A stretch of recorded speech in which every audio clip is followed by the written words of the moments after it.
네, 안녕하십니까. 보스턴 사이언티픽 코리아에서 타비를 담당하고 있는 김태원 차장입니다. 오늘 바쁘신 와중에 이렇게 관심 가져주셔서 감사드리고요. 오늘은 저희 보스턴 사이언티픽 코리아의 센티넬 시스템에 대해서 소개해드리도록 하겠습니다. 간략하게 그 절차를 안내드리면 본래 병원에서 첫 시술을 하시기 전에 저희 트레이너와 약 1시간 정도 교육을 진행해 주셔야 되고 그 이후에 저와 함께 네 케이스를 진행해 주시고 나면 병원에서 자유롭게 사용하실 수 있습니다. 근데 오늘 제주 밸브라는 좋은 기회를 통해서 세션 중에 1시간 정도 교육을 진행해 주시면 서티피케이션을 받으실 수 있도록 저희가 하고 있습니다. 오늘 교육은 영어로 진행이 될 거고요. 저희 에이펙에서 비즈니스 디벨롭먼트를 담당하고 있는 소니아 페리라는 트레이너가 진행을 할 예정입니다. 그래서 순서는 디바이스 소개와 프로시저 스텝 바이 스텝 그리고 팁스 앤 트릭에 대해서 안내를 드리고 세션이 종료된 이후에 저와 함께 실제로 디바이스를 보시면서 핸즈온을 진행하실 수 있습니다. 네, 그러면 바로 시작하도록 하겠습니다. 소냐? Thank you, Taiwan, for the introduction. Welcome all to the symposium where I'll be presenting on the Sentinel device. So I will just share my screen.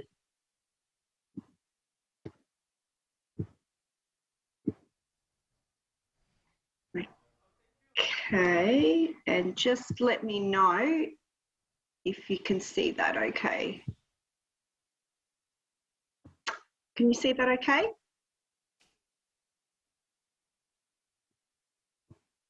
Okay. So please feel free, if there's any questions during the presentation, just to let me know or let Taiwan know, and I'll try and address them as best as I can. So basically, we know during the Sentinel IDE trial that there was a high rate of debris that was captured during that particular trial. And in actual fact, there was about 99% of patients that had debris captured. A lot of the debris that was captured was either thrombus, foreign material, arterial wall. That was generally what a lot of the mix of the type of debris that was captured. And you can see on the bottom pictures, within those filters, you can see that there's debris that's sitting in the bottom of those filters. And on the blue strainer that's been actually filtered after the Sentinel device has been removed and has been cleaned, you can see in the Sentinel strainer, a variety of debris that was captured. And that is one of the examples of debris that you will see when using Sentinel. And in one of 4 patients, there was an average of at least 25 particles that was found of greater than 0.5 millimeters that was removed. So it's quite significant of the debris that had been captured. And with that particular trial, there was a statistically difference with periprocedural stroke of 73% reduction. So that was quite significant. So if we look at the actual Sentinel system, so the indication for use is it's an embolic protection device used to capture and remove the thrombus and debris while performing endovascular procedures. And you can see that there's a sizing guide on the bottom there where it demonstrates the proximal filter size, which is actually 15 millimeters. And if we look at the distal filter size, that is a size of 10 millimeters. And we can see that there's also the sizing chart for the target vessel size for both of those filters. For the proximal filter, you can see the vessel size should be within that 9 millimeter to 15 millimeters. And for the distal filter, you can see the target vessel size should be in the range of 6.5 to 10 millimeters. Next slide. Okay. So the contraindications for the use of Sentinel, and the main one that I would say probably would exclude most patients from the use of Sentinel is excessive tortuosity. And the other contradictions is if the patient is unable to receive anticoagulation or antiplatelet therapy, if there's any bleeding disorders, any compromised blood flow to the right upper extremity, any arterial stenosis of greater than 70% in either the left common carotid or the brachiocephalic artery, or if the patients have any significant stenosis or dissection or aneurysm or within that aortic ostium, or within that 3 centimetres from the aortic ostium in the brachiocephalic or the left common carotid, then that would also be a contraindication.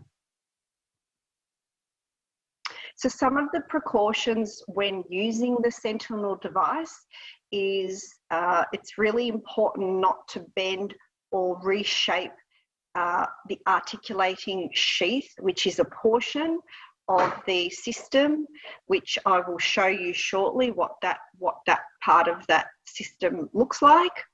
And also if there's any, refrain from any bending of the system, because that can also damage the internal parts of the catheter.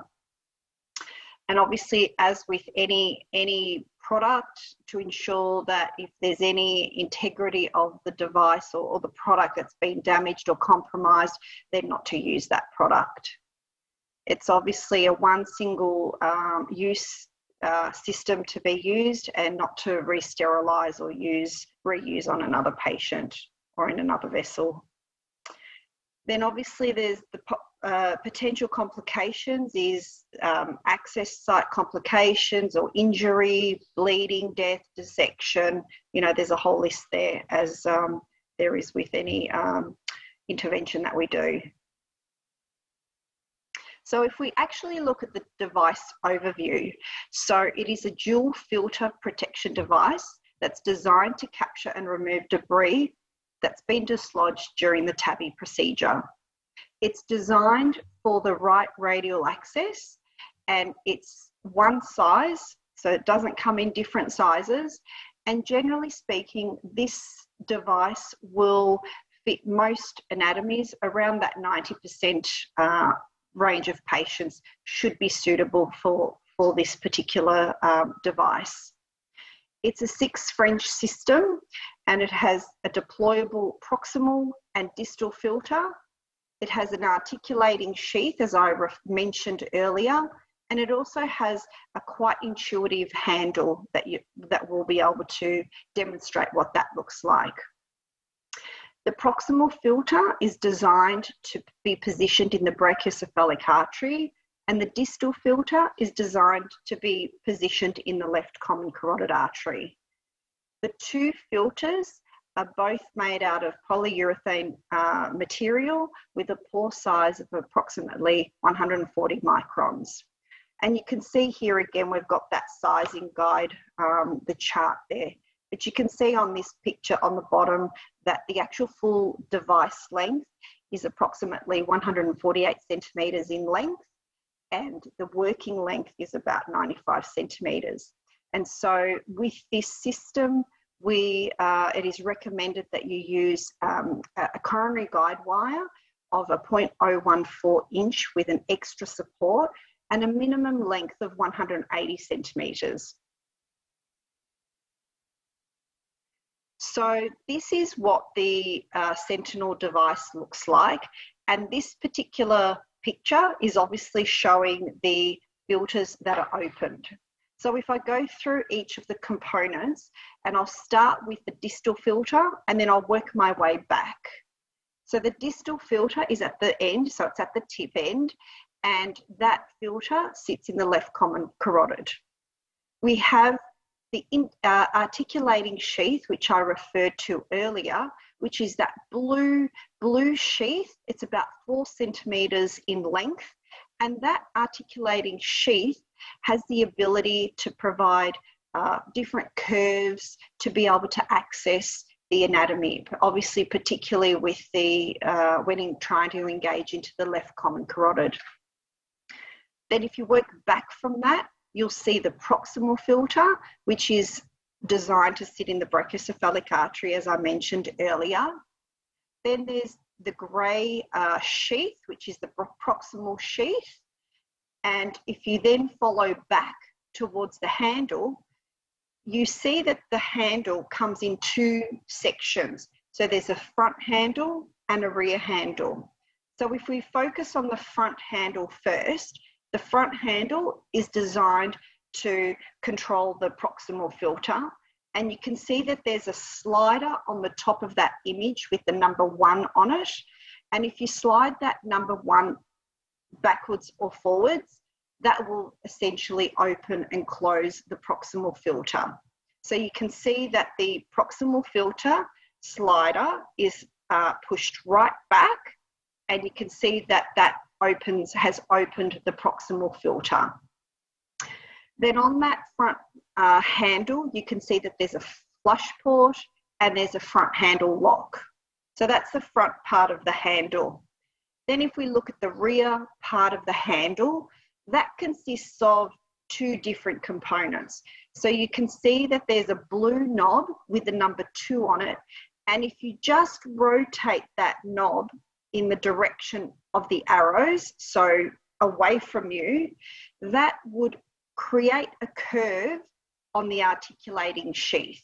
So the more you turn that articulating knob, the more you're going to create more of a J curve on that articulating sheath. And in opposite, if you have to straighten that articulating sheath out, then you would turn it in the opposite direction of the arrows. Then you have the light grey part of that rear handle, and that rear handle also can rotate backwards and forwards, and that can rotate the system to point in the direction that you want it to point. That rear handle essentially controls the distal filter. On the very end, you'll see another blue knob, which you can't really see the number 3 on it, but that blue knob at the very end is what opens and closes the distal filter. So at the moment on that image, the distal filter is open, so that distal filter slider has been pushed in all the way towards that rear handle lock. And if you were to close the distal filter, you would simply pull back that blue distal filter slider, the one that has number 3, you would pull that back gently, and that would retrieve the distal filter. Is there any questions on that at this point before I continue on? No? Okay, I'll keep going. Yeah, I think you can keep going. Okay, thanks, Taiwan. So, so before doing a TAVI procedure, as we all know, we do CT workup for the TAVI patients. And so what we strongly recommend is if we can also have the CT to look at the head and neck vessels. So seeing at the top of the arch, those vessels, the carotids, to see what the anatomy looks like. And this will help us to determine what our strategy will be when using the Sentinel system. So if we look at this image here, we're able to see nicely the brachiocephalic artery, the right subclavian, the right common carotid, the left common carotid, and also the left subclavian. So an image like this is really ideal to be able to assess the suitability of the use of Sentinel. And so when we look at these images, we're looking to see what type of arch the patient has. We're looking at the vessel diameters, if there's any angles, any tortuosity within the vessels. We're looking to see if there's any calcium. We're looking at the lengths and distance from, the bifurcation, especially where the brachiocephalic artery is. We want to see the distance from the top of the aortic arch to where the bifurcation happens from the brachiocephalic artery with the right subclavian artery with the right common carotid. So it's really important for us to see what that distance is, so we know where we're going to place our proximal filter. We also look at the left common carotid to see what that looks like, and just ensuring what the whole anatomy looks like, so we know how we're going to manage when we're using Sentinel and how we can best guide you. So this is some of the anatomies that we can use Sentinel with, and then there's some that it is really incompatible. And so if we look at the first green box, the type 1 arch, that's really the most common aortic arch that we would see, where there's a separate orifice for the brachiocephalic artery and the left common carotid. Then you have the bovine arch, where the brachiocephalic and the left common carotid share the same ostium. So in that situation, we're still able to use Sentinel. It may just mean that we may change the strategy of how we guide you through the procedure, but it is very manageable, and at least when we see it on CT, we know what the steps we should be taking and the approach that we should be taking. Then you can see the first red, or that red box that's been highlighted, and this is where there are 4 great vessels. So you can see that there's a right subclavian on its own, then there's the left common carotid and the left subclavian, and then you've got the right subclavian that comes from the other side, on the right side, or from the left side, I should say. So in this instance, this would be incompatible for the use of Sentinel. So really what this highlights is that the CT is really helpful and useful for us to determine the suitability of the use of Sentinel, and in preparation for the procedure. What we then recommend during the procedure of the TAVI is to do a contrast shot of the top of the aortic arch, so we can see the carotid, the vessels, and we recommend that the view that we recommend is LAO 30, and it's really important to position the pigtail at the base of the brachiocephalic so we can fill the vessels with contrast so it doesn't become too washed out. So that's really important, and that gives us a good look at the vessels as well, and also give us an opportunity to see, are there any other landmarks that we can use to help guide us for the use of positioning the filters when using Sentinel. These are some of the limiting anatomies that that occur, that we see in every day, that may be challenging for when we're using Sentinel. So if there's any severe stenosis, as I mentioned earlier, in either the brachiocephalic artery or the left common carotid, if there's any excessive tortuosity, it can be very challenging to navigate the system. So that would be where that contraindication is. And if the vessels are small. So these are, as I said, limiting anatomies. So it's important that we have the CT, so then we can see if the patients have any of these or more than one of these, how we can best address it and if it's suitable for the patient or not. Here is a selection of some of the guide wires that we recommend. It may have, there may be some wires that you don't have, but essentially it's a 0.014 inch coronary guide wire of at least 175 or 180 centimetres in length. We recommend an extra support heavyweight with a polymer jacket. We want a wire that is shapeable with a floppy tip. So here's some of the list of wires that are used. And I'm not sure if there are some that you don't have, but this is an example of some of the wires. And it's always best to check. If it's not one of these ones, we can always check to see if the wire that you have is suitable for the use of Sentinel. Then we have a list of that are not so suitable and not recommended, something with light support, intermediate coil, or something with a straight tip or a J tip. So we want to ensure that we're suggesting the right type of wire to best support the system. So in terms of preparation for the patient, I'm sure that you do many radial procedures in your coronary work. So it's really no different in your preparation in gaining access for a right radial PCI, for example. So it's a 6 French system, as I said, and the most important thing is before we insert the Sentinel or introduce the Sentinel into the patient, we want to ensure that we have an ACT of greater than 250 seconds. And the best way I would recommend to physicians that are using Sentinel is once you obtain that radial access, to bring the patient's arm by their side, and that's much easier to be able to introduce the system. Here is an animation of the Sentinel, so I'll just play that so you can have a look.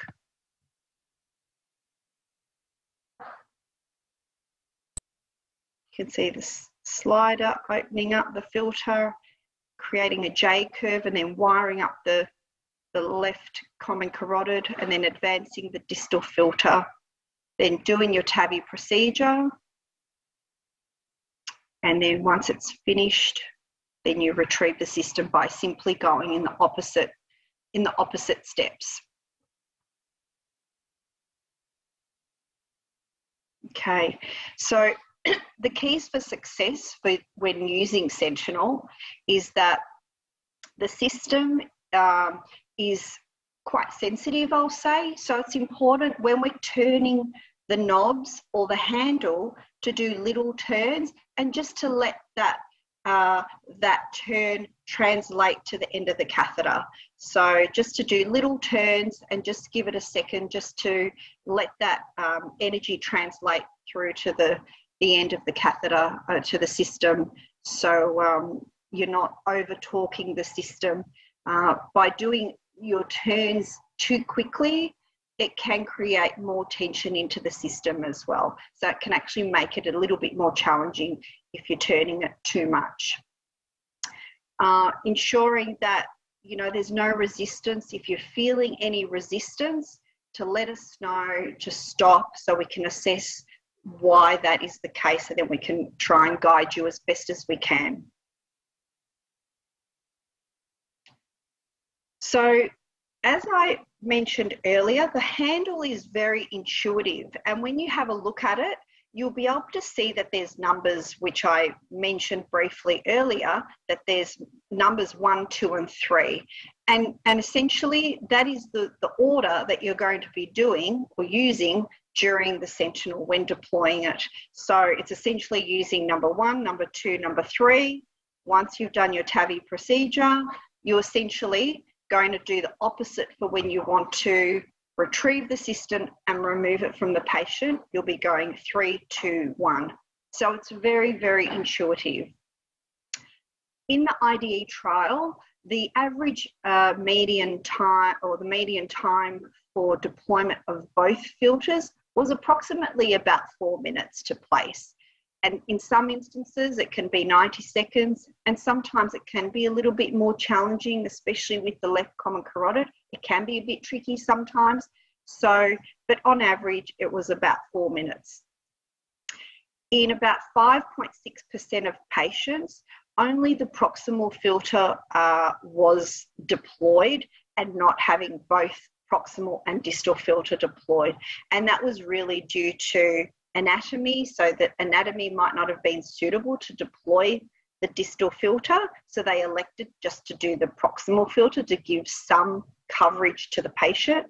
And in other times it was because they were unable to get the distal filter in because it was maybe a bit more complex.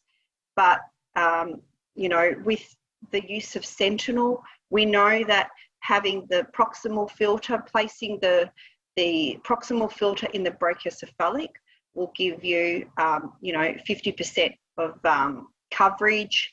And then we know that having the distal filter will give you, you know, 40%. So we know that you'll be covered with both filters.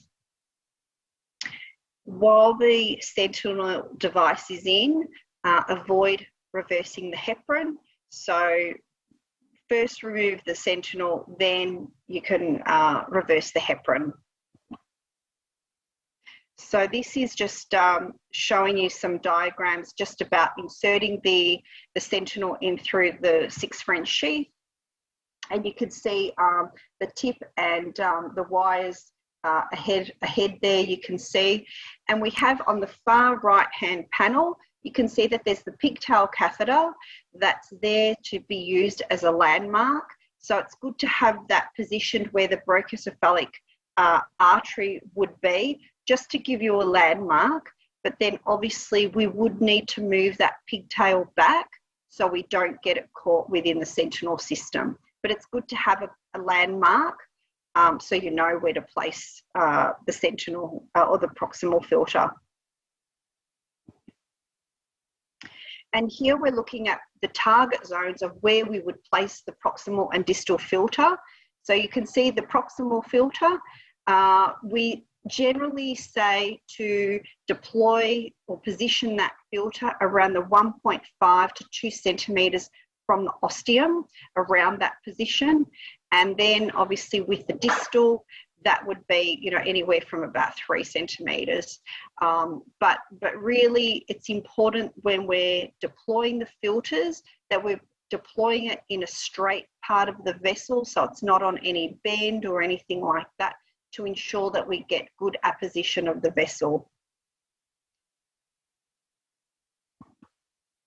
This is an image of a real life system where you can see on the left, so you can see what it looks like, and then you can see what it looks like under fluoro, and that's actually quite good because you can see the different landmarks. So if we look at the fluoro image, you can see at the very top where the proximal filter, what that looks like, and obviously it's all closed up, but you can see what that looks like.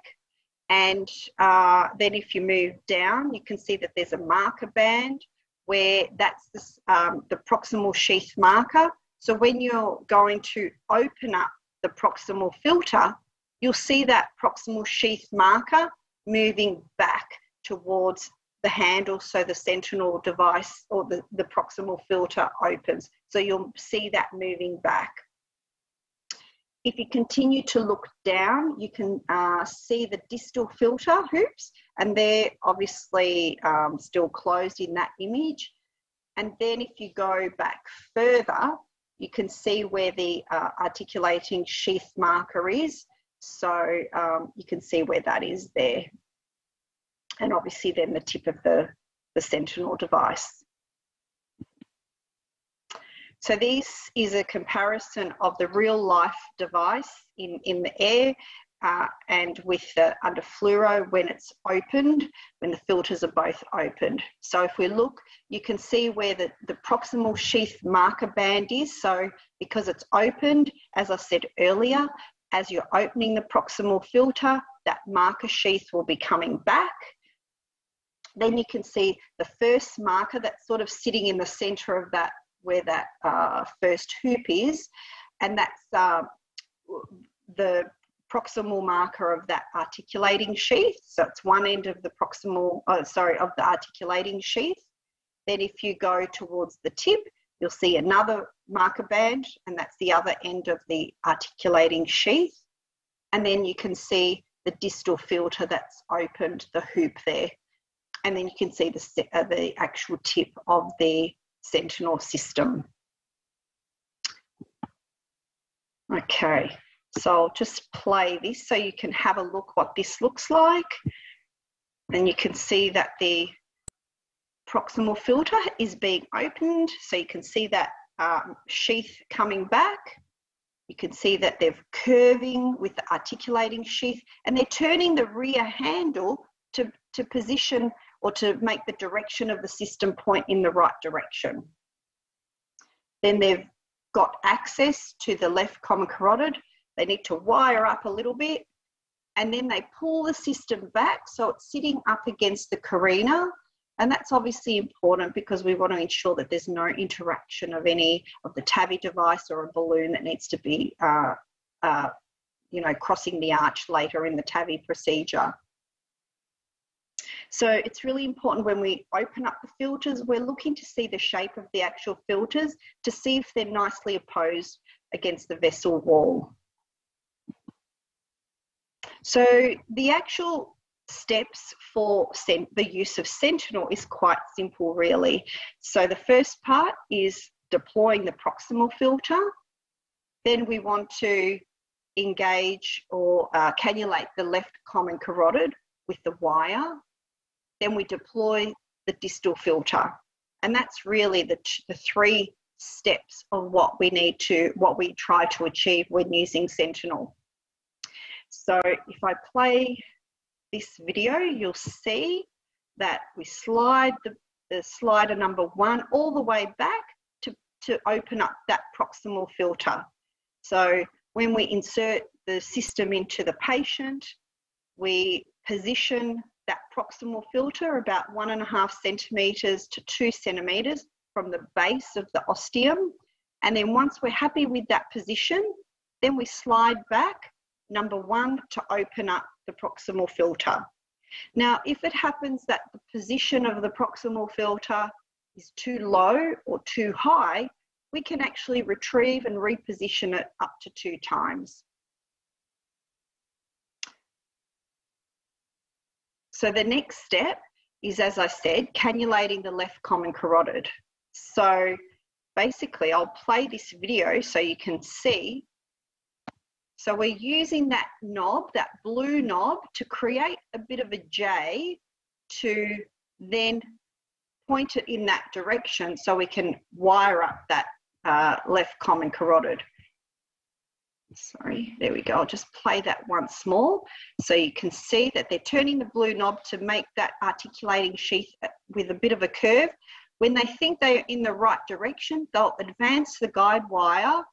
And once we are able to cannulate the left common carotid, then you actually pull the handle. So with your right hand on that rear handle, you're pulling back the system. So it's really important with your left hand that's sitting on the front handle that handle remains fixed. So we don't want to have any movement of that front handle because we've positioned our proximal filter.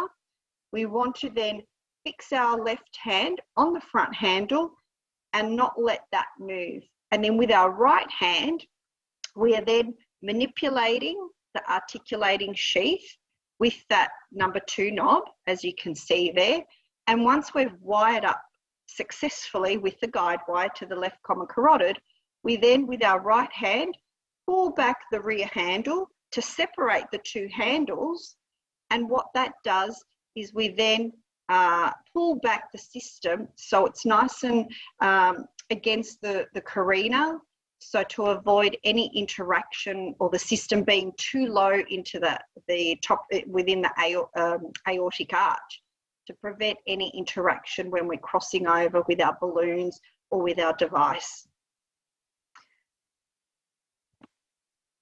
Now, sometimes cannulating the left common carotid we need to do different approaches.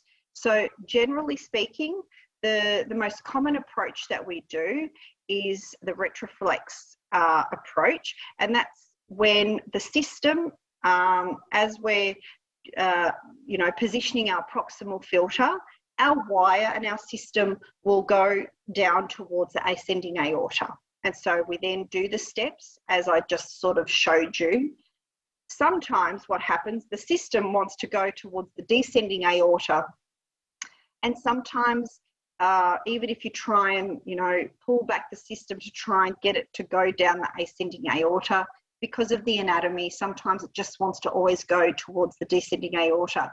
So in that case, we have to sometimes do a little bit of a couple of steps by creating quite a significant J on that articulating sheath, so more of a curve. And then as we pull back the system and we are at the orifice of the left common carotid, We then sometimes take a bit of the curve off that articulating sheath. So we sort of then turn back the opposite direction on that articulating sheath.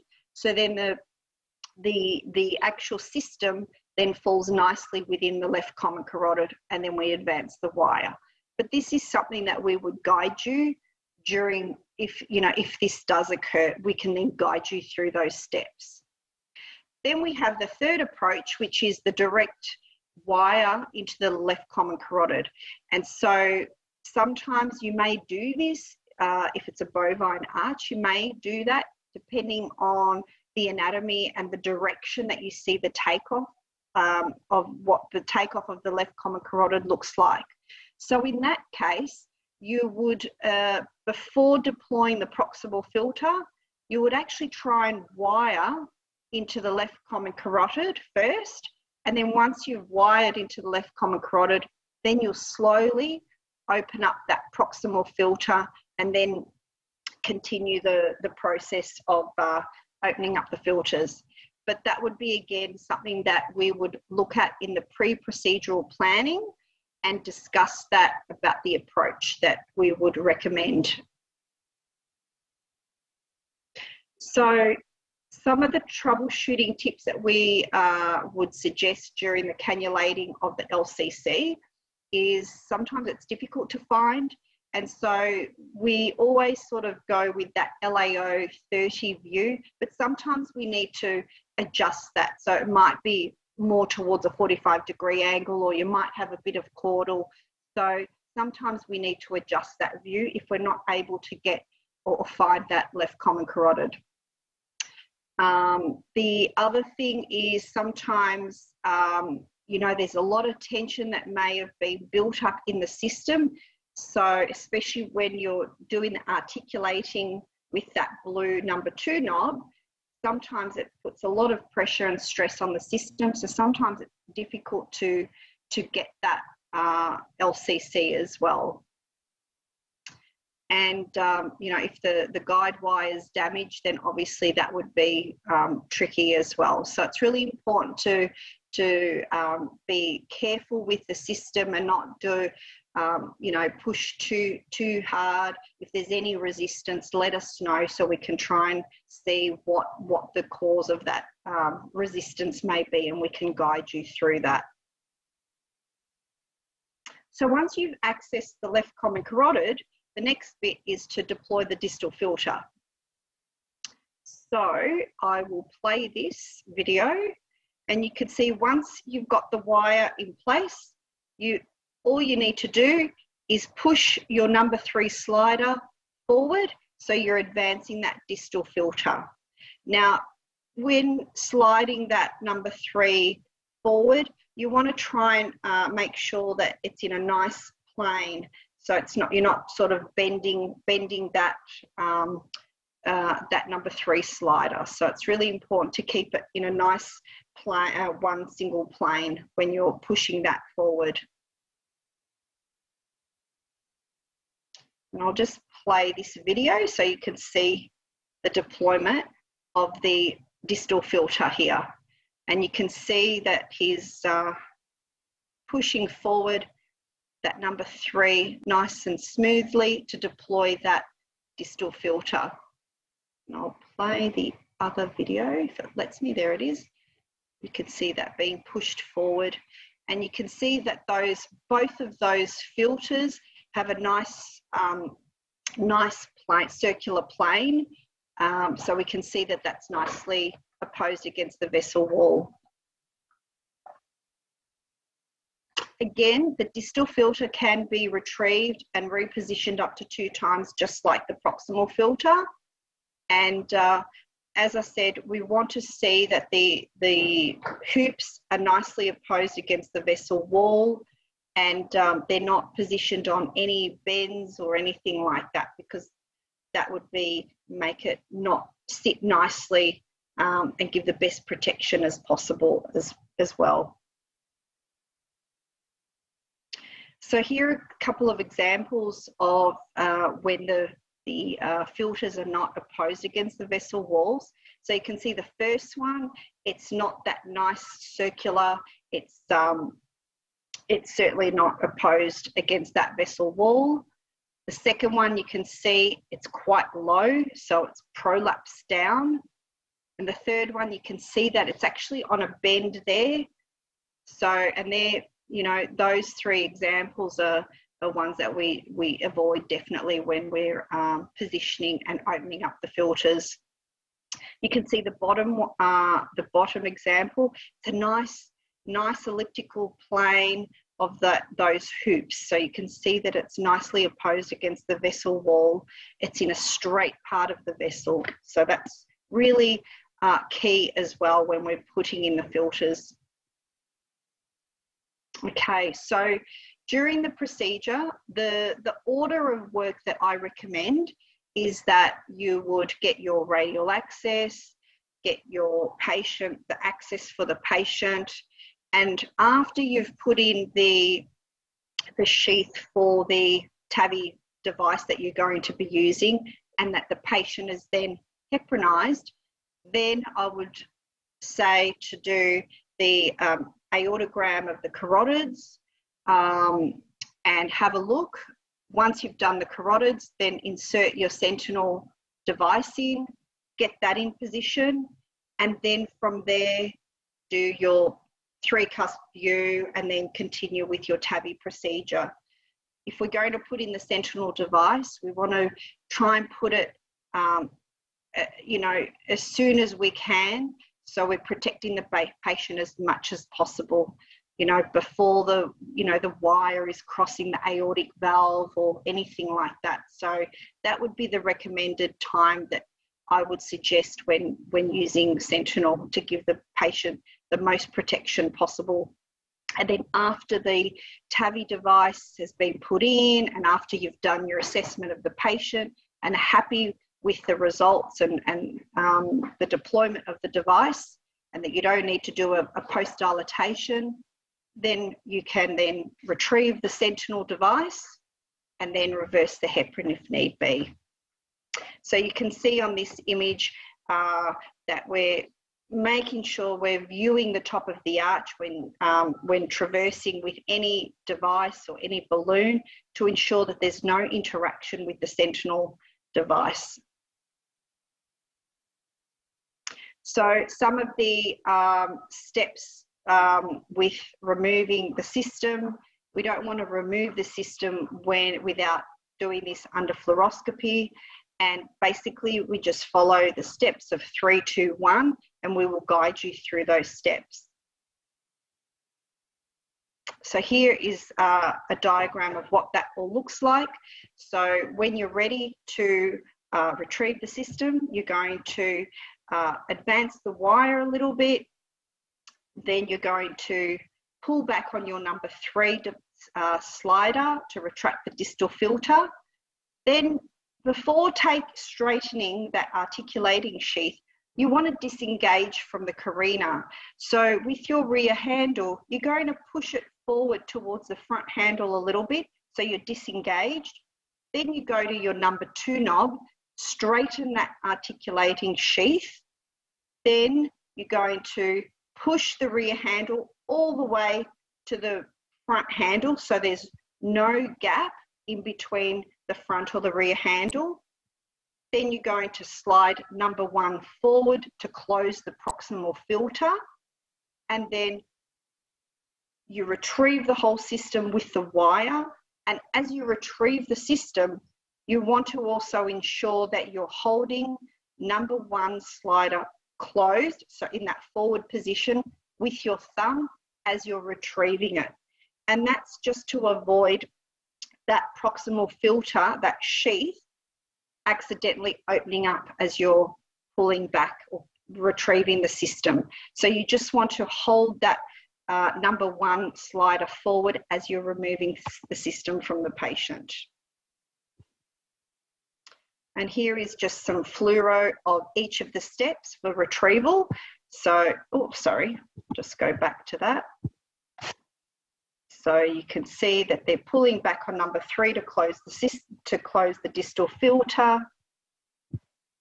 Then they disengage from the carina, so they push forward with that rear handle first. Oh, sorry, the rear handle a little bit to disengage.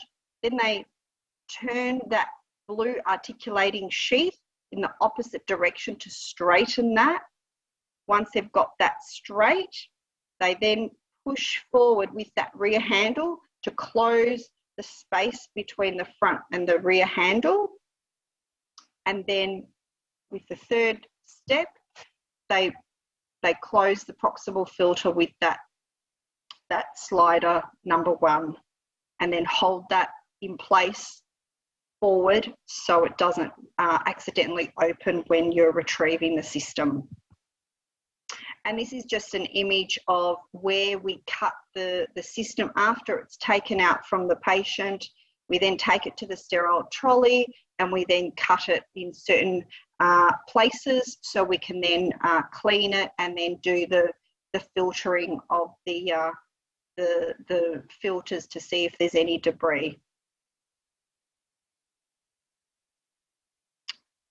Okay, and then some of the troubleshooting tips when, you know, I've sort of gone through some of these things, but some that I haven't is sometimes if you are unable to close the proximal filter, it's most likely because you haven't closed the actual space between the rear handle and the front handle. So it's really important before you close the proximal filter that you close the space or the gap between the front and the rear handle. Then you'll be able to close the proximal filter all the way. And that's probably the most common troubleshooting tip that we tend to see. And as I said, you can, just to go over a couple of things, you can retrieve and reposition the filters up to 2 times. We want to avoid patients that have got excessive tortuosity, so that's something that we need to keep in mind. And any over-talking of the system makes it a little bit challenging, so do light touches and light turns while needing to maneuver or manipulate the system. And that's pretty much it for my presentation. Do you have any questions? Thank you very much, Sonia. It was really great. I had a question from Professor He. Don't we have any risk of using Sentinel that increases the stroke rate? So it's a tough one. So that's one of the things that when we're assessing the patients, you know, if there's any calcium or something that could increase the risk of that, then that's something that we need to obviously be mindful. So if we see any calcification or thrombus, that by us putting in the Sentinel device could actually be more of a risk of having a stroke as opposed not to. And so that's all part of that CT planning or, you know, procedural planning and looking at the CT. Thank you. 교수님 혹시 뭐 추가로 질문이나 코멘트 있으실까요?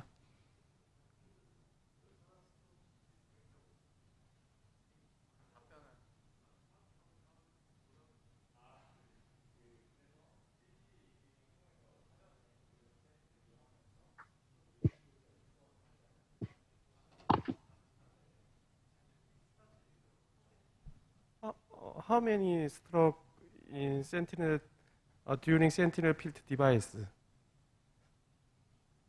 Oh, that's a difficult one. I don't know of how many strokes. I mean, obviously,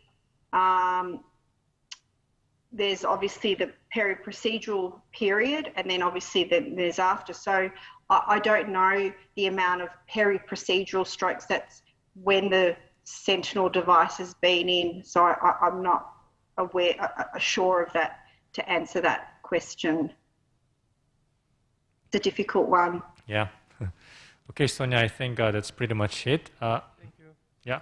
So probably we can close the session here, and then I'll do the hands-on on site. Thank you so much for your time, Sonia. Thank you so much. Have a great meeting, the rest of your meeting. Thank you too. you. Thank you very much. Bye. Bye-bye.